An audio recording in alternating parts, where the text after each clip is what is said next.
Everyone, good morning. কেমন আছে সবাই? আশা করছি সবাই ভালো আছো, আর আমিও ভালো আছি।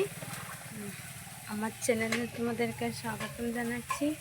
বড়দেরকে প্রণাম আর ছোটদেরকে অনেক অনেক ভালোবাসা জানিয়ে আজকে ব্লগটা এখান থেকে শুরু করলাম। আশা করি সবার ভালো লাগবে, শেষ পর্যন্ত দেখতে থাকো।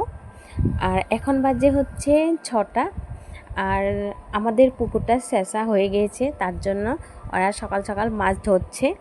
আর আমি উঠেছি হলো অনেক সময়ে হলো, 1-1.5 ঘন্টা মতন হয়ে গেল। আমার সব কাজকর্ম শেষ করে চান্দান হয়ে গিয়েছে। তারপরে ভাবলাম তোমাদের জন্য একটু ভিডিও করে রাখি, যাতে তোমাদেরকে একটু দেখাতে পারি। আর এটা হচ্ছে আমাদের পুকুর বললে ভুল হবে, এটা আমাদের এই জায়গার ভাষায় বলে পাগার। আর দেখতে পাচ্ছ বোয়াল, ওগুলি কিন্তু সবগুলি বোয়াল মাছ। দেখতে পাচ্ছ অনেকগুলি বোয়ালা ছিল, ওরা ধরছে। আর অনেক মাছই ছিল। আর এগুলি কিন্তু আমরা দেই নাই, এখানে ছাড়ি নাই। এগুলি আমাদের চারিদিকে অনেক জল হয়, জলে ওরা আসে, এখানে থাকে। কই থেকে আসে আমিও জানি না, হয়তো নদী থেকে হবে। আমাদের পাশেই নদী আছে একটু দূরে, বেশি দূরে না, তো হয়তো ওইখান থেকে আসবে, ওইখান থেকে আসে হয়তো। আর এইগুলি মাছগুলি কিন্তু আমরা বেচি না, আমরা ঘরের সবাই মিলে খাই, আত্মীয়দেরকে। তার মাঝখানে একটা কথা বলি, আমার ভিডিও ভালো লাগলে প্লিজ লাইক কমেন্ট শেয়ার করে দিও, আর সাবস্ক্রাইব করতে ভুলো না। আর ফেসবুক থেকে দেখতে থাকলে পেজটাকে ফলো করে দিও। আর দেখতে পাচ্ছ আমার কি অবস্থা মুখের। আর আমি হচ্ছে ঘরের কাজকর্ম শেষ করে একটু চলে এসেছিলাম আমার ভাসুরের বাড়িতে। আর আমার ভাসুর হচ্ছে সুপারি বিজনেস করে। আর দেখতে পাচ্ছ ওনাদের বাড়িতে অনেক লোকজন সুপারি কাটতে আসে, সুপারি কাটে। আর এখানে আমি চলে এসেছিলাম একটু গল্প করতে, লেকচার মারতে, একটু আড্ডা দিতে। বুঝতেই তো পারছো অনেক দিন পর দেখা হলে যা হয় আর কি। কিন্তু আমার দিদির কিন্তু একদমই সময় নেই।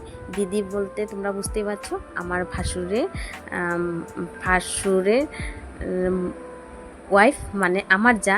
দেখতে পাচ্ছ আমার দিদির হচ্ছে সময় নেই, কত কাজ করতেছে, একটু সময় না আমার লগে কথা বলার জন্য। কিন্তু তার মাঝখানে সময় বাইর করে কথা বলে, আমিও বলি।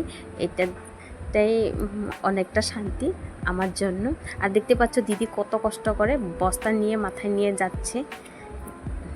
তোমরা তো জানোই, সবাই গ্রামের মানুষে অনেক কষ্ট করে।